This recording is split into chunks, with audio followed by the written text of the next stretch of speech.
Hi ಎಲ್ಲರಿಗೂ ನಮಸ್ತೆ, welcome back to ನನ್ನ ಯೂಟ್ಯೂಬ್ ಚಾನಲ್ಗೆ. ಎಲ್ಲರಿಗೂ ಅನುಗೂಡ ಕನ್ನಡ ವ್ಲಾಗ್ಸ್ಗೆ ವೆಲ್ಕಮ್ ಮಾಡ್ತಾ, ಎಲ್ಲರೂ ಹೇಗಿದ್ದೀರಾ, ಆರೋಗ್ಯವಾಗಿ ಆರಾಮಾಗಿದ್ದೀರಾ ಅಂತ ಅಂದ್ಕೊಂಡಿದ್ದೀನಿ. ಇವತ್ತಿನ ವ್ಲಾಗ್ನ ಡೈರೆಕ್ಟಾಗಿ ನಾನು ಶುರು ಮಾಡ್ತಾ ಇದ್ದೀನಿ. ಇನ್ನು ತುಂಬ ದಿವಸನೇ ಆಗೋಗಿತ್ತು ಅಲ್ಲ ವ್ಲಾಗ್ಸ್ಗಳನ್ನ ಮಾಡಿ. ಎಲ್ಲರೂ ಹಬ್ಬಕ್ಕೆ ಪ್ರಿಪ್ರೇಷನ್ ಆಗ್ತಾಯಿದ್ದೀರಾ, ಎಲ್ಲ ಮನೆ ಕ್ಲೀನ್ ಮಾಡ್ಕೊಳ್ತಾ ಇದ್ದೀರಾ, ಹಬ್ಬ ಜೋರಾಗಿ ಮಾಡ್ತಾ ಇದ್ದೀರಾ ಅಂತ ಅಂದ್ಕೊಂಡಿದ್ದೀನಿ.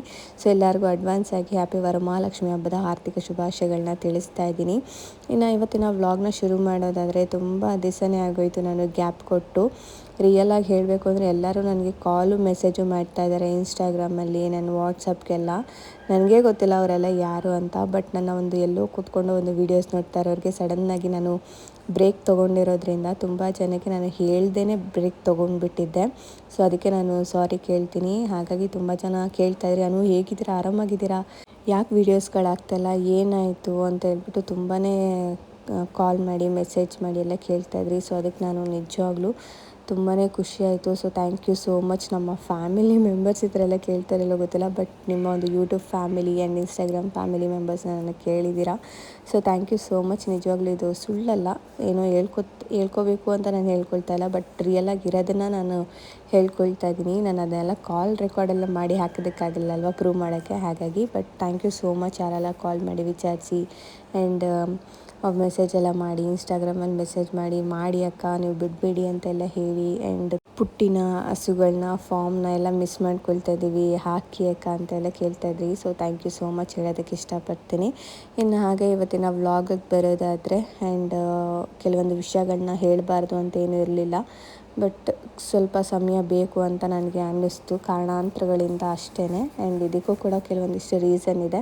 ಆ್ಯಂಡ್ ಇವತ್ತು ನಾನು ಏನು ಅಪ್ಲೋಡ್ ಮಾಡ್ತಾಯಿದ್ದೀನಿ, ಇದು ಆಲ್ಮೋಸ್ಟ್ ಒಂದು 2 ವೀಕ್ಸ್ ಮುಂಚೆ ನಾನು ವೀಡಿಯೋ ಶೂಟ್ ಮಾಡಿರೋದು. ಇದು ಪ್ರೆಸೆಂಟ್ ಏನು ವೀಡಿಯೋ ಅಲ್ಲ. ಸೊ 2 ವೀಕ್ಸ್ ಮುಂಚೆ ನಾನು ಈ ಒಂದು ವೀಡಿಯೋನ ಮಾಡಿದ್ದೆ. ಅವತ್ತು ನನಗೆ ಹಾಸ್ಪಿಟ್ಲಿಗೆ ಹೋಗೋದಿತ್ತು, ಅಪಾಯಿಂಟ್ಮೆಂಟ್ ಇತ್ತು. ಒಂದು 9:30ಗೆ ನಾವು ಬರೋಕ್ಕೆ ಹೇಳಿದರು. ಹಾಗಾಗಿ ನಾನು ಪ್ರವೀಣ್ ಅವರು ಆ್ಯಸ್ ಯೂಶ್ವಲ್ ಬೆಳಗಿನ ಜಾವ ಬೇಗನೆ ಫಾರ್ಮ್ ಹತ್ರ ಬಂದು ಕೆಲಸ ಎಲ್ಲ ಮುಗಿಸ್ಬಿಟ್ಟು ಅಪ್ಪನ ಸ್ಕೂಲಿಗೆ ಬಿಟ್ಬಿಟ್ಟು ಇನ್ನು ನಾವು ಹಾಸ್ಪಿಟ್ಲಿಗೆ ಹೋಗೋಣ ಅಂತ ಡಿಸೈಡ್ ಮಾಡಿಕೊಂಡು ಬೇಗನೆ ಫಾರ್ಮ್ ಹತ್ರ ಬಂದು ಇನ್ನು ಕೆಲಸಗಳನ್ನ ಶುರು ಮಾಡ್ಕೊಂಡ್ವಿ. ನಾನು ಮಿಷಿನ್ನಲ್ಲಿ ಹಾಲು ಕರಿತಾಯಿದ್ದೆ, ಅವರು ಸಗಣಿ ಎತ್ತಾಕ್ತಾಯಿದ್ರು. ನಾನು ಬೇಸಿಕ್ಕಾಗಿ 4 ಹಸುದು ಮಾತ್ರ ಕರಿತೀನಿ. ಅದನ್ನು ಕೂಡ ಕ್ಯಾನ್ ಎತ್ತಕ್ಕಾಗಲ್ಲ, ಯಾಕಂದರೆ ಅದು ತುಂಬ ವೆಯ್ಟ್ ಇರುತ್ತಲ್ಲ, ಜಾರ್ಗಿರ್ ಬಿದ್ದುಬಿಡ್ತೀನಿ ಅಂತ ಭಯಕ್ಕೆ ಅವರೇ ಹಾಲೆಲ್ಲ ಬಗ್ಗಿಸ್ಕೊಂಡು ಇನ್ನು ನೆಕ್ಸ್ಟ್ 4 ಹಸುಗೆ ಅವರೇ ಹಾಲು ಕರಿಯೋದಕ್ಕೆ ಸ್ಟಾರ್ಟ್ ಮಾಡಿಕೊಂಡ್ರು. ನಾನು ಕರುಗಳಿಗೆ ಹಾಲು ಕುಡಿಸೋಣ ಅಂತೇಳಿ ತೊಗೊಂಡು ಕರುಗಳಿಗೆ ಹಾಲು ಕುಡಿಸೋಣ ಅಂತೇಳಿ ಹೋದೆ.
ಇನ್ನು ಕರುಗಳಿಗೂ ಕೂಡ ಎಲ್ಲ ಹಾಲು ಕುಡಿಸಿ ಪುಟ್ಟಿನ ಕರ್ಕೊಂಡು ತಿರ್ಗಾ ಅವ್ರ ಅಮ್ಮನ ಹತ್ರ ಬಿಡೋದಕ್ಕೆ ಹೊರಟೆ.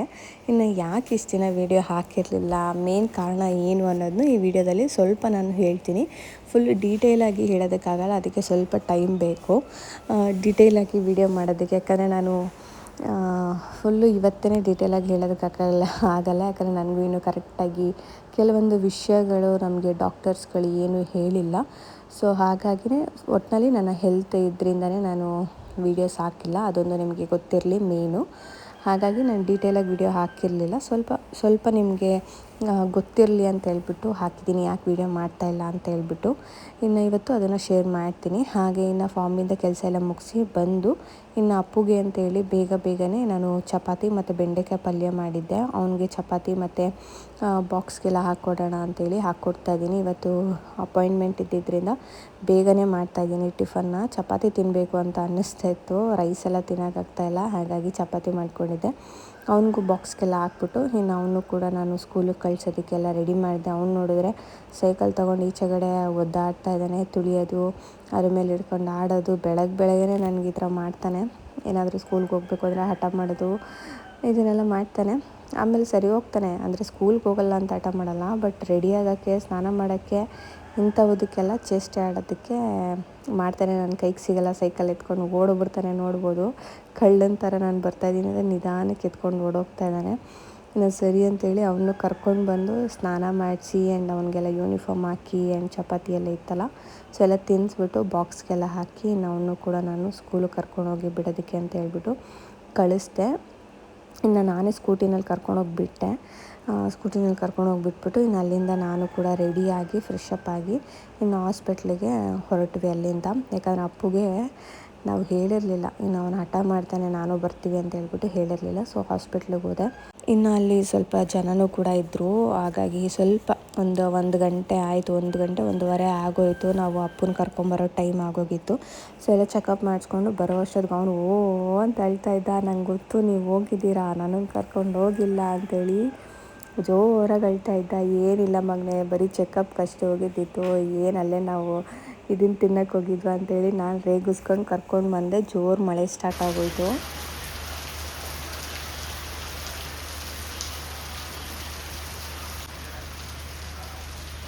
ಇನ್ನು ನೆಕ್ಸ್ಟ್ ಡೇ ಮಾರ್ನಿಂಗ್ ಸ್ಕೂಲ್ಗೆ ಹೋಗ್ಬೇಕಾಗಿತ್ತು. ನೋಡಿದ್ರೆ ಅದು ಯಾವುದೋ ಚಿಕ್ಕ ನಾಯಿ ಮರಿನ ಕರ್ಕೊಂಡು ಬಂದು ಆ ಕೋಳಿಗಳ ಜೊತೆ ಆಟ ಆಡ್ಕೊಂಡು ಕೂತಿದ್ದಾನೆ. ಅಪ್ಪುಗೆ ನಾಯಿ ಅಂದರೆ ತುಂಬಾ ಇಷ್ಟ. ದೊಡ್ಡ ನಾಯಿಗಳನ್ನೇ ಬಿಡ್ತಾಯಿಲ್ಲ ಅವನು. ಹೋಗಿ ಅದನ್ನು ಬಾಲ ಎಳೆಯೋದು, ಮೂತಿ ಮುದ್ದಾಡೋದು, ಆ ಮೈ ಸವರೋದೆಲ್ಲ ಮಾಡ್ತಿದ್ದ. ನನಗೆ ಭಯ.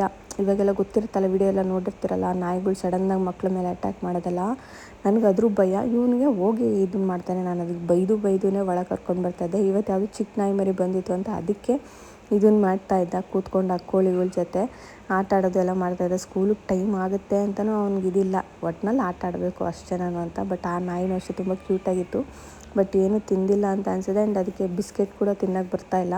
ಸರಿ ಅಂತೇಳಿ ಒಂಚೂರು ಹಾಲಿತ್ತು, ಇಷ್ಟು ಇತ್ತು, ಹಾಗಾಗಿ ಅದನ್ನು ಇಡೋಣ ಅಂತೇಳಿ ತೊಗೊಂಡೋಗಿ ಬಿಟ್ಟೆ. ಅದು ಕೂಡ ಹಾಲು ನೋಡಿದ್ಮೇಲೆ ಅದು ಕುಡಿತು. ಬಿಸ್ಕೆಟ್ ಎಲ್ಲ ತಿನ್ನಲಿಲ್ಲ ಅವ್ನು ಹಾಕಿದ್ದು. ಅದೊಂಥರ ಚೆನ್ನಾಗಿ, ನಾಯಿ ಕಂಡ್ರೆ ನನಗೂ ತುಂಬಾ ಇಷ್ಟ ಸಾಕಬೇಕು ಅಂತ, ಬಟ್ ಸ್ವಲ್ಪ ರಿಸ್ಕ್ ಅಂತ ಅನಿಸುತ್ತೆ. ಹಾಗಾಗಿ ನಾನು ತಲೆ ಕೆಡ್ಸ್ಕೊಳಕ್ಕೆ ಹೋಗಲ್ಲ, ನಾಯಿ ಸಾಕಬೇಕು ಅದು ಇದು ಅಂತ ಹೇಳ್ಬಿಟ್ಟು. ಅವ್ರ ಅಮ್ಮ ನೋಡಿದ್ರೆ ಬಂದು ಹುಡುಕ್ತಾ ಇದ್ದಾಳೆ ಇದನ್ನು, ನಾಯಿ ಮರಿನ. ಇದು ನೋಡಿದ್ರೆ ಇಲ್ಲಿ ಬಂದು ಹಾಲು ಕುಡಿತೈತೆ ಅಂತ ಹೇಳ್ಬಿಟ್ಟು ಕಿರ್ಚಾಡ್ತಾಯಿದ್ವಿ. ಬರೀ ಅದೊಂದು ಹಾಲು ಕುಡ್ದಿದ್ದಷ್ಟೇ ಅದು. ಆಮೇಲೆ ಪ್ರವೀಣವ್ರು ಬಂದು ಗದ್ರಬಿಟ್ಟು ಅದನ್ನು ಕರ್ಕೊಂಡೋಗಿ ಬಿಟ್ಟರು ಆ ಕಡೆ. ಆದರೆ ಬಟ್ ಅದು ತಿರ್ಗಾ ಬಂದು ಬಾಗ್ಲ ಹತ್ರನೇ ಕೂತ್ಕೊಂಡಿತ್ತು. ಇದೇ ಅಲ್ವಾ ನಾಯಿಗಿರೋ ನಿಯತ್ತು. ನಾವು ಜಸ್ಟ್ ಒಂದು ಸ್ವಲ್ಪನೇ ಹಾಲು ಹಾಕಿದ್ದು, ಬಟ್ ಇವ್ರು ನನಗೆ ಹಾಲು ಹಾಕಿದ್ರು ಅಂತೇಳಿ ಬಂದು ಬಾಗ್ಲ ಹತ್ರನೇ ಕೂತ್ಕೊಳ್ತಾ ಇತ್ತು. ಇನ್ನು ಅವತ್ತು ಅಪ್ಪನ ಬಿಟ್ಬಿಟ್ಟು ಚೆನ್ನಾಗಿ ಮಳೆ ಬಂದಿತ್ತು. 2 ದಿವಸದಿಂದ ನಾವು ರಾಗಿ ಹಾಕಬೇಕು ಹೊಲಕ್ಕೆ ಅಂತ ಅಂದ್ಕೊಳ್ತಾ ಇದ್ವಿ. ಮಳೆ ಚೆನ್ನಾಗಿ ಬಂದಿರೋದ್ರಿಂದ ಹೊಲ ಎಲ್ಲ ಚೆನ್ನಾಗಿ ಉತ್ತಿದ್ರು. ಪ್ರವೀಣ್ ಅವರೇನೆ ಟ್ರ್ಯಾಕ್ಟರ್ ತೊಗೊಂಡು ಬಂದು ಇನ್ನು ನಾನು ಕೂಡ ರಾಗಿ ಎತ್ಕೊಡೋಣ ಅಂತೇಳಿ ಹೊಲ್ದ ಹತ್ರ ಹೋಗಿದ್ವಿ. ಅವತ್ತು ಕಂಪ್ಲೀಟಾಗಿ ಅದೇ ಆಗೋಯಿತು ನಮಗೆ. 4 ಎಕರೆ ಅನ್ನೋಷ್ಟು ನಾವು ಈ ಸತಿ ರಾಗಿನ ಹಾಕಿರೋದು. ಯಾಕಂದರೆ ಹಸುಗಳಿಗೆ ಮೇವು ಬೇಕಲ್ಲ, ಹಾಗಾಗಿ ಹಾಕಿದ್ವಿ ಎಲ್ಲನೂ. ಹಾಕಿ ಬರೋ ಅಷ್ಟೊತ್ತಿಗೆ ಸಂಜೆ ಆಗೋಯ್ತು. ಇನ್ನು ಮಳೆ ಕೂಡ ಸ್ಟಾರ್ಟ್ ಆಗೋಯಿತು. ಇನ್ನು ಆ್ಯಕ್ಚುಲ್ ನಾನು ಯಾಕೆ ಇಷ್ಟು ದಿವಸ ವೀಡಿಯೋ ಮಾಡಿಲ್ಲ ಅನ್ನೋದಕ್ಕೆ ರೀಸನ್ನ ಇವಾಗ ನಾನು ಹೇಳ್ತೀನಿ. ನಾನು ಆಲ್ಮೋಸ್ಟ್ ಹಾಗೇ ಹೇಳ್ಕೊಂಡಿದ್ದೆ, ಬಟ್ ಅದೇನಾಗೋಯಿತು ಅಂದರೆ ನನಗೆ ಕರೆಕ್ಟಾಗಿ ವಾಯ್ಸೇ ಗೊತ್ತಾಗಿಲ್ಲ. ಅದರಲ್ಲಿ ಫುಲ್ಲು ಗರ್ಗರ್ ಥರ ಬಂದಿದೆ. ಈಚೆಗಡೆ ಫುಲ್ಲು ಕೆಲಸ ನಡೀತಾಯಿತ್ತು, ನಾನು ಅದನ್ನು ಅಬ್ಸರ್ವೇ ಮಾಡಿಲ್ಲ, ಹಾಗೆ ಮಾತಾಡ್ತಾ ಇದ್ದೀನಿ. ಬಟ್ ಏನಾಗೋಯಿತು ಅಂದರೆ ಫುಲ್ಲು ವಾಯ್ಸ್ ನಂದೇನು ಕೇಳಿಸ್ತಾನೆ ಇಲ್ಲ, ಪರ್ಟಿಕ್ಯುಲರಾಗಿ ನಾನು ಏನು ಮಾತಾಡ್ತಾ ಇದ್ದೀನಿ ಅನ್ನೋದನ್ನ. ಹಾಗಾಗಿ ನಾನು ಇವಾಗ ಅದು ವಾಯ್ಸ್ ಎಲ್ಲ ತೆಗೆದ್ಬಿಟ್ಟು ನಾನು ವಾಯ್ಸ್ ಓವರ್ನ ಕೊಡ್ತಾಯಿದ್ದೀನಿ. ಸೊ ಬೇಜಾರು ಮಾಡ್ಕೋಬೇಡಿ. ಇಂದ ಕರೆಕ್ಟಾಗಿ ನೋಡಿಕೊಂಡು ನಾನು ಮೈಕೆಲ್ಲ ಹಾಕ್ಕೊಂಡು ನಿಮ್ಮ ಜೊತೆ ಡೈರೆಕ್ಟಾಗಿ ಮಾತಾಡ್ತೀನಿ. ಸೊ ಇದೊಂದೇ ಸತಿ ಅಡ್ಜಸ್ಟ್ ಮಾಡ್ಕೊಳ್ಳಿ. ಸೊ ಇನ್ನು ನಾನು ಅವತ್ತು ಏನು ಮಾತಾಡ್ತಾ ಇದ್ದೆ ಅಂದರೆ, ಅದು ಯಾಕೆ ವೀಡಿಯೋ ಮಾಡಿಲ್ಲ, ಏನಾಯಿತು ಅಂತ ಹೇಳ್ಬಿಟ್ಟು ನಾನು ಹೇಳ್ತಾ ಇದ್ದೆ ಡೈರೆಕ್ಟಾಗೇ, ನಿಮಗೆ ಅರ್ಥ ಆಗುತ್ತೆ ಅಂತ ಹೇಳ್ಬಿಟ್ಟು. ಬಟ್ ಈ ಥರ ಆಯಿತು, ಸೊ ಕ್ಷಮಿಸಿ. ಇನ್ನು ನನಗೇನಾಯಿತು ಅಂತ ಅಂದರೆ, ನಾನು ಆಲ್ಮೋಸ್ಟ್ ಒಂದು ಹೋದ ವಿಡಿಯೋ ಹಾಕಿದಾಗೆ ತುಂಬ ಜನ ಕೆಲವೊಂದಿಷ್ಟು ಕಮೆಂಟ್ಸ್ಗಳನ್ನ ಮಾಡಿದ್ದೀರಾ, ನಿಮಗೆ ಗೊತ್ತಾಗ್ಬೋದು. ಬಟ್ ಅದನ್ನು ನಾನು ನಿಮ್ಮ ಜೊತೆ ಹ್ಯಾಪಿಯಾಗಿ ಹೇಳ್ಕೋಬೇಕು ಅಂತಲೇ ಅವತ್ತು ವ್ಲಾಗ್ನ ನಾನು ಸ್ಟಾರ್ಟ್ ಮಾಡಿದೆ ನಾನು ಹಾಸ್ಪಿಟ್ಲಿಗೆ ಹೋದಾಗ. ಬಟ್ ಅಲ್ಲೇ ಒಂದು ದೊಡ್ಡ ಶಾಕಿಂಗ್ ನ್ಯೂಸ್ ನಮಗೆ ಕಾದಿತ್ತು. ಯಾಕೆಂದರೆ ನಾವು ಹಾಸ್ಪಿಟ್ಲಿಗೆ ಹೋಗೋ ಒಂದು ವಾರಕ್ಕಿಂತ ಮುಂಚೆ ನನ್ನ ಕಡೆಯಿಂದ ಒಂದು ಸಣ್ಣದಾಗಿ ಒಂದು ಎಡವಟ್ಟನ್ನ ನಾನು ಮಾಡಿದ್ದೆ. ಏನು ಅಂದರೆ, ನಾವು ವಾಷಿಂಗ್ ಮಿಷಿನ್ ತೊಗೊಂಡ್ವಿ ಗೊತ್ತಾ ಹೊಸ್ದಾಗಿ. ನಮ್ಗೆ ಅದಕ್ಕೆ ಒಂದು ಆಫರ್ಗೆ ಒಂದು ಏನೋ ಮಿಕ್ಸಿ ಏನೋ ಬಂದಿತ್ತು, ಅದನ್ನು ತೊಗೊಂಡೋಗಿ ಅಂತ ಬಂದಿದ್ದರು. ಸೊ ನಾನೇನು ಮಾಡಿದೆ, ಅದನ್ನು ತೊಗೊಂಡು ಗಾಡಿ ಮೇಲೆ ಕೂತ್ಕೊಳ್ಳೋಕೆ ಹೋದೆ. ಬಟ್ ಕೂತ್ಕೋಬೇಕಾದ್ರೆ ಹಿಂದೆಗಡೆಯಿಂದ ನಾನು ಜೋರಾಗಿ ಬಿದ್ದುಬಿಟ್ಟೆ. ಅದು ಬಿದ್ದಾಗ ನನಗೆ ಅದು ಒಂಥರ ತಲೆ ತಿರ್ಗಂಗೆಲ್ಲ ಆಯಿತು. ಫುಲ್ಲು ಹೊಟ್ಟೆ ಬೆನ್ನು ಎಲ್ಲ ಒಂಥರ ಫುಲ್ಲು ಒಂದು ಸತಿ ಹಿಂಗೆ ಹೋಗಿ ಹಿಂಗೆ ಡೌನ್ ಬನ್ನೋ ಥರ ಆಯಿತು. ನನಗೆ ಅವಾಗೇನೂ ಗೊತ್ತಾಗಿಲ್ಲ. ಅದೊಂದು ವಾರ ಆದಮೇಲೆ ನಾನು ಹಾಸ್ಪಿಟ್ಲಿಗೆ ಹೋದೆ. ಹಾಸ್ಪಿಟ್ಲಿಗೆ ಹೋಗಿ ಚೆಕಪ್ ಎಲ್ಲ ಮಾಡಿಸಿದ ಮೇಲೆ ನನಗೆ ಡಾಕ್ಟರ್ ಕಡೆಯಿಂದ ಒಂದು ಶಾಕಿಂಗ್ ನ್ಯೂಸು. ನಂಗೆ ಅದನ್ನು ಕೇಳಿದಾಗ ಸಿಕ್ಕಾಪಟ್ಟೆ ಬೇಜಾರಾಗೋಯಿತು. ಅದು ನನ್ನ ಕಡೆಯಿಂದನೂ ಆಗಿರ್ಬೋದು, ಇಲ್ಲ ನಾನು ಗಾಡಿ ಓಡಿಸ್ತಾ ಇದ್ದೆ. ಸೊ ಯಾಕಂದರೆ ಅಪ್ಪನ ಕರ್ಕೊಂಡು ಹೋಗೋದು ಬಿಡೋದು ಆ್ಯಂಡ್ ಫಾರ್ಮ್ ಹತ್ರ ಎಲ್ಲ ಹೋಗೋದು, ಅಪ್ ಡೌನಲ್ಲೆಲ್ಲ ಹತ್ತೋದು ಇಳಿಯೋದು ಇರುತ್ತಲ್ಲ. ಸೊ ಅದರಿಂದನೂ ಪ್ರಾಬ್ಲಮ್ ಆಗಿರ್ಬೋದು, ಗೊತ್ತಿಲ್ಲ ನನಗೆ. ಈ 2 ರೀಸನ್ ಇತ್ತು. ಅದಾದಮೇಲೆ ಡಾಕ್ಟ್ರು ನಮಗೆ ಹೇಳಿದಾಗ ನಂಗೆ ಸಿಕ್ಕಾಪಟ್ಟೆ ಬೇಜಾರಾಗಿ ಕಣ್ಣಲ್ಲಿ ನೀರು ಬರೋ ಥರ ಆಯಿತು. ಅದು ಏನು ಹೇಳಿದ್ರು ಅನ್ನೋದನ್ನ ನಾನು ನೆಕ್ಸ್ಟ್ ವ್ಲಾಗಲ್ಲಿ ನಾನು ನೀಟಾಗಿ ಡೀಟೇಲಾಗಿ ಎಲ್ಲ ವಿತ್ ಇದ್ರಾಗಿ ನಾನು ನಿಮಗೆ ತೋರಿಸ್ತೀನಿ. ಯಾಕಂದರೆ ಇವಾಗ ಡೈರೆಕ್ಟಾಗಿ ಏನಾಯಿತು ಅನ್ನೋದನ್ನ ಮಾತ್ರ ಹೇಳ್ತೀನಿ. ಬಟ್ ಡಾಕ್ಟ್ರ್ ಏನು ಹೇಳಿದ್ರು ಅನ್ನೋದನ್ನ ನೆಕ್ಸ್ಟ್ ವೀಡಿಯೋದಲ್ಲಿ ಸಪ್ರೇಟಾಗಿ ಮೈಕ್ ಹಾಕ್ಕೊಂಡು ನಾನು ವೀಡಿಯೋನ ಮಾಡ್ತೀನಿ. ಅವಾಗ ನಿಮ್ಗೆ ಅದೊಂದು ಅರ್ಥ ಆಗುತ್ತೆ ಆ್ಯಂಡ್ ಅದರಿಂದ ನೀವು ಕೂಡ ಸೇಫಾಗಿರ್ಬೋದು ನೆಕ್ಸ್ಟಿಂದ. ಹಾಗಾಗಿ ಆ್ಯಂಡ್ ಆ ಥರ ಡಾಕ್ಟ್ರು ಹೇಳಿದಾಗ ನಂಗೆ ಸಿಕ್ಕಾಪಟ್ಟೆ ಬೇಜಾರಾಯಿತು. ಕಣ್ಣಂಚಲ್ಲಿ ನೀರು ಕೂಡ ಬಂದು ದೇವ್ರನ್ನ ನಾನು ಬೈಕೊಂಬಿಟ್ಟೆ ನಾನು. ಅದಾದಮೇಲೆ ಪ್ರವೀಣ್ ಅವ್ರನ್ನ ಕರೆದು ಎಲ್ಲ ಮಾತಾಡಿದ್ರು ಡಾಕ್ಟ್ರು. ಓಕೆ, ಅವ್ರಿಗೆ ರೆಸ್ಟ್ ಬೇಕು, 2 ವಾರ ಕಂಪ್ಲೀಟಾಗಿ ಅವರು ಬೆಡ್ ರೆಸ್ಟಲ್ಲಿರಬೇಕು, ಯಾವುದೇ ಕೆಲಸ ಮಾಡಬಾರ್ದು ಆ್ಯಂಡ್ ಗಾಡೀಲಿ ಓಡಾಡಬಾರ್ದು ಜಾಸ್ತಿ. ಇವಾಗ ಹಾಲಿನ ಕ್ಯಾನೆಲ್ಲ ಎತ್ತಾ ಇದ್ದಲ್ಲ, ಅದನ್ನೆಲ್ಲ ಎತ್ತಬಾರ್ದು. ಅವರು ಕಂಪ್ಲೀಟಾಗಿ ಬೆಡ್ ರೆಸ್ಟಲ್ಲಿ 2 ವಾರ ಇರಲೇಬೇಕು. ಅದಾದಮೇಲೆ ತಿರ್ಗಿ ನೀವು ಹಾಸ್ಪಿಟ್ಲಿಗೆ ಬರಲೇಬೇಕು, ಇಲ್ಲಾಂದರೆ ಅವ್ರಿಗೇನಾದರೂ ಹೆಚ್ಚು ಕಮ್ಮಿ ಆಗುತ್ತೆ, ನೀವು ಅದನ್ನು ಅರ್ಥ ಮಾಡ್ಕೊಳ್ಳಿ ಅಂತ ಹೇಳಿದ್ರು. ನನಗೂ ಕೂಡ ಸರಿ ಆಯಿತು, ಇದು ನಮ್ಮ ಕಡೆಯಿಂದ ಏನೋ ತೊಂದರೆ ಆಗಿರ್ಬೋದು, ಓಕೆ ನಾನು ಅರ್ಥ ಮಾಡಿಕೊಂಡು 2 ವಾರ ಬೆಡ್ ರೆಸ್ಟಲ್ಲಿ ಇರಬೇಕು ಅಂತ ನನಗದು ಅರ್ಥ ಆಯಿತು. ಸೊ ಡಾಕ್ಟ್ರ್ ಹತ್ರ ಹೇಳಿದಾಗ ಸಿಕ್ಕಾಪಟ್ಟೆ ಬೇಜಾರಾಗಿದ್ದು ದೇವ್ರ ಮೇಲೇ. ಯಾಕಂದರೆ ಯಾಕೆ ಈ ಥರ ಭಗವಂತ ನಮಗೆ ಮಾಡ್ತಾಯಿದ್ದಾನೆ ಈ ಥರ. ಯಾಕಂದರೆ ನಾವು 5 ವರ್ಷದಿಂದ ನಾನು ದೇವ್ರ ಹತ್ರ ಬೇಡ್ಕೊಂಬರ್ತಾಯಿದ್ದೀನಿ, ಅಪ್ಪ ದೇವರೇ ಒಂದು ಸ್ಟೇಜಿಗೆ ನಾವು ಸೆಟ್ಲಾಗಬೇಕು, ಅಲ್ಲಿವರೆಗೂ ಸ್ವಲ್ಪ ನಮಗೆ ಇದನ್ನು ಮಾಡು, ಶಕ್ತಿ ಕೊಡು ಅಂತೇಳಿ ತುಂಬಾ ನಾನು ಕೇಳ್ಕೊಂಡು ಬಂದಿದ್ದೀನಿ. ಬಟ್ ಆ ದೇವ್ರಿಗೆ ಈ ಸತಿ ಏನು ಅನ್ನಿಸ್ತೋ ಗೊತ್ತಿಲ್ಲ. ಸೊ ಏನೋ ಒಂದು ಅವನ ಕಡೆಯಿಂದ ನಮಗೇನೋ ಒಂದು ಪಾಸಿಟಿವ್ ಆಗಿ ನಡಿಬೇಕು, ಈ ಥರನೇ ಆಗಬೇಕು ಅಂತ ಇತ್ತೇನೋ. ಸೊ ಮಾಡ್ದೆ. ಬಟ್ ಅದನ್ನು ನಮ್ಮ ಕೈಲಿ ಇನ್ನೂ ಆಗ್ತಾಯಿದೆ ಅನ್ನಬೇಕಾದ್ರೆ ಸಿಕ್ಕಾಪಟ್ಟೆ ಬೇಜಾರಾಯಿತು. ಅದು ಏನು ಅಂತ ನಾನು ನಿಮಗೆ ಇಂಡೈರೆಕ್ಟಾಗಿ ಹೇಳ್ತಾ ಇದ್ದೀನಿ. ಡೈರೆಕ್ಟಾಗಿ ಇವಾಗಲೇ ಹೇಳ್ಕೊಳ್ಳೋದಕ್ಕಾಗ್ತಾಯಿಲ್ಲ ನನಗೆ. ಸ್ವಲ್ಪ ಅದಕ್ಕೆ ಕಾಲಾವಕಾಶ ಕೊಡಿ. ಯಾಕಂದರೆ 2 ವಾರ ಆದಮೇಲೆ ನನಗೆ ತಿರ್ಗೋ ಡಾಕ್ಟ್ರ್ ಅಪಾಯಿಂಟ್ಮೆಂಟ್ ಇದೆಯಲ್ಲ, ಆ ಡಾಕ್ಟ್ರ್ ಹತ್ರ ಹೋಗಿ ಎಲ್ಲನೂ ಡೀಟೇಲಾಗಿ ಇನ್ನೊಂದು ಸತಿ ಮಾತಾಡಿ ಎಲ್ಲ ಆದಮೇಲೆ ನಾನು ನಿಮ್ಮ ಜೊತೆ ಶೇರ್ ಮಾಡ್ತೀನಿ. ಅಲ್ಲಿವರೆಗೂ ಓಪನಾಗಿ ಹೇಳೋದಕ್ಕೆ ನಂಗೆ ಸ್ವಲ್ಪ ನನಗೆ ಭಯ ಏನಾಗುತ್ತೋ, ನೆಕ್ಸ್ಟ್ ಏನಾಗುತ್ತೋ. ಇವಾಗ ಡೈರೆಕ್ಟಾಗಿ ನಾನು ನಿಮ್ಮ ಹತ್ರ ಹೇಳಿಬಿಟ್ಟು ನೆಕ್ಸ್ಟ್ ಏನಾದರೂ ಅನಾಹುತಗಳಾದಾಗ ನನಗೆ ಅದನ್ನು ತಿರ್ಗಿ ಹೇಗೆ ನಾನು ನಿಮ್ಗೆ ಅದನ್ನು ಹೇಳಲಿ ಅನ್ನೋದೇ ನಂಗೆ ಒಂಥರ ಭಯ ಥರ ಐತೆ. ಹಾಗಾಗಿ ನಾನು ಹೇಳ್ತಾಯಿಲ್ಲ. ಸೊ ಆವತ್ತು ಸಿಕ್ಕಾಪಟ್ಟೆ ಬೇಜಾರಾಯಿತು. ಸರಿ ಓಕೆ, ಏನೂ ಮಾಡೋದಕ್ಕಾಗಲ್ಲ, ಅನುಭವಿಸ್ಲೇಬೇಕು ನಾವೆಲ್ಲನೂ ಅಂತ ಅಂದ್ಕೊಂಡು ಬಂದು ಇನ್ನು ಡಾಕ್ಟ್ರ್ ಹೇಳಿರೋ ಥರ ಕಂಪ್ಲೀಟಾಗಿ ನಾನು ಬೆಡ್ ರೆಸ್ಟಲ್ಲಿದ್ದೆ 2 ವೀಕ್ಸು. ಯಾವುದೇ ರೀತಿಯಾದಂಥ ಕೆಲಸ ಮಾಡಿಲ್ಲ, ಎಲ್ಲಿಗೂ ಹೊರಗಡೆ ಹೋಗಿಲ್ಲ, ಮನೆಯಲ್ಲೇ ಇದ್ದೆ. ಮನೆಯಲ್ಲೇ ಸಣ್ಣ ಪುಟ್ಟ ಕೆಲಸ ಮಾಡಿಕೊಂಡು ಅಪ್ಪನ ಸ್ಕೂಲಿಗೆ ಕಳಿಸ್ಕೊಂಡು ಇನ್ನು ಅಡುಗೆ ಮಾಡಿ ಊಟ ಮಾಡಿಕೊಂಡು ಮನೆಯಲ್ಲೇ ಆರಾಮಾಗಿ ನಾನು ಬೆಡ್ ರೆಸ್ಟ್ ಮಾಡಿಕೊಂಡು ಇದ್ದೆ. ಆ್ಯಂಡ್ ಇವಾಗ ಇನ್ನೇನು ಒಂದು 3 ಡೇಸ್ ಇದೆ ನನಗೆ ಹಾಸ್ಪಿಟ್ಲಿಗೆ ಮತ್ತೆ ಹೋಗಬೇಕು. ಅದು ಹೋಗಿ ಆ್ಯಂಡ್ ಇನ್ನೊಂದು ಸತಿ ಚೆಕಪ್ ಎಲ್ಲ ಆದಮೇಲೆ ಅವ್ರು ಡಾಕ್ಟ್ರು ಏನು ಹೇಳ್ತಾರೆ ಅನ್ನೋದ್ರ ಮೇಲೆ ನಾನು ನಿಮ್ಮ ಜೊತೆ ಇನ್ನು ಕಂಪ್ಲೀಟಾಗಿ ಇನ್ನೆಲ್ಲನೂ ನಾನು ಶೇರ್ ಮಾಡ್ಕೊಳ್ತೀನಿ. ನನಗೆ ಸ್ವಲ್ಪ ಭಯ ಅಷ್ಟೇ, ಅದು ಬಿಟ್ಟರೆ ನಾನು ಹೇಳ್ಕೊಳ್ಬಾರ್ದು ಇನ್ನೇನೋ ಹಂಗೆ ಹಿಂಗೆ ಅಂತ ಏನೂ ಇಲ್ಲ. ಸೊ ಅದಕ್ಕೆ ನಾನು ಮುಂಚೆನೇ ಇದೊಂದು ವಿಷಯನ ನಿಮ್ಮ ಜೊತೆ ಈ ಥರ ಆಗಿದೆ. ಬಟ್ ಏನು ವಿಷಯಕ್ಕಾಗಿದೆ ಅನ್ನೋದನ್ನ ನಾನು ಇದ್ರ ಜೊತೆಗೆ ನಾನು ನಿಮಗೆ ಹೇಳ್ತೀನಿ, ನಾನು ಹೇಳಿದಾಗೆ. ಇನ್ನು ಅದಕ್ಕೆ ಇನ್ನೊಂದು 3 ಡೇಸ್ ನನಗೆ ಅವಕಾಶ ಕೊಡಿ. ನಾನು ನಿಮಗೆ ಕಂಪ್ಲೀಟ್ ಡೀಟೇಲಾಗಿ ಏನಾಯಿತು ಆ್ಯಂಡ್ ಯಾಕಾಯಿತು ಆ್ಯಂಡ್ ಏನಾಗಿತ್ತು, ಅದಕ್ಕೆ ನಾವೇನು ಪರಿಹಾರ ಮಾಡ್ಕೊಂಡ್ವಿ, ಪ್ರತಿಯೊಂದೂ ನಾನು ಡೀಟೇಲಾಗಿ ಹೇಳ್ತೀನಿ. ಆ್ಯಂಡ್ ಈ ಒಂದು ವಿಷಯದಲ್ಲಿ ನಿಮಗೆ ಗೊತ್ತಾಗಿರುತ್ತೆ ಏನು ವಿಷಯ ಅಂತ. ಸೊ ಆಲ್ಮೋಸ್ಟ್ ಎಲ್ಲ ವ್ಲಾಗಲ್ಲೇ ಏನು ವಿಷಯ ಅಂತ ನೀವು ತಿಳ್ಕೊಬಿಟ್ಟಿದ್ರಿ. ಬಟ್ ಅದನ್ನು ನಾನು ಕರೆಕ್ಟಾಗಿ ಅನೌನ್ಸ್ ಮಾಡಬೇಕು ಅಂದರೆ ಕೆಲವೊಂದಿಷ್ಟು ಇದು ನನಗೆ ಬೇಕೇ ಬೇಕು. ಯಾಕಂದರೆ ಹಾಗೆ ಹೇಳಿ ಅದಿನ್ನೇನು ಆಗೋ ಬದಲು ಮುಂಚೆನೇ ಇದೇನೇನು ಡಾಕ್ಟ್ರ್ ಹೇಳಿದ್ರು ಪ್ರಿಕಾಷನ್ಸ್ ಎಲ್ಲ ತೊಗೊಂಡು ಆಮೇಲೆ ನಾನು ನಿಮ್ಮ ಜೊತೆ ಶೇರ್ ಮಾಡ್ಕೊಳ್ಳೋಣ ಅಂತ ಒಂದು ತಲೆಯಲ್ಲಿದೆ.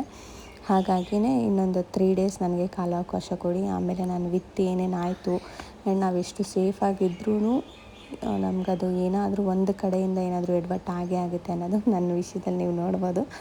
ಹಾಗಾಗಿಯೇ ನಾನು ಇವಾಗ ಟೈಮ್ ಕೇಳ್ತಾ ಇದ್ದೀನಿ. ಇಷ್ಟು ದಿವಸ ನಾನು ವಿಡಿಯೋ ಮಾಡದಿರೋ ಕಾರಣವೇ ಇದು. ನನಗೆ ಆ ಟೈಮಲ್ಲಿ ನನ್ನ ತಲೆ ಓಡಿದ್ದೇ ನನಗೆ ಇವಾಗ ಡಾಕ್ಟ್ರ್ ಹೇಳಿದರೆ ನಾನು ಬೆಡ್ ರೆಸ್ಟ್ ಮಾಡಬೇಕು. ಮಾಡಬೇಕು ಅಷ್ಟೇ. ಈ ವಿಡಿಯೋಸು ಇದೆಲ್ಲ ಮಾಡ್ಕೊಳ್ಳೋಣ, ಇನ್ನೂ ಟೈಮ್ ಇರುತ್ತೆ, ಏನಾಗೋದಿಲ್ಲ.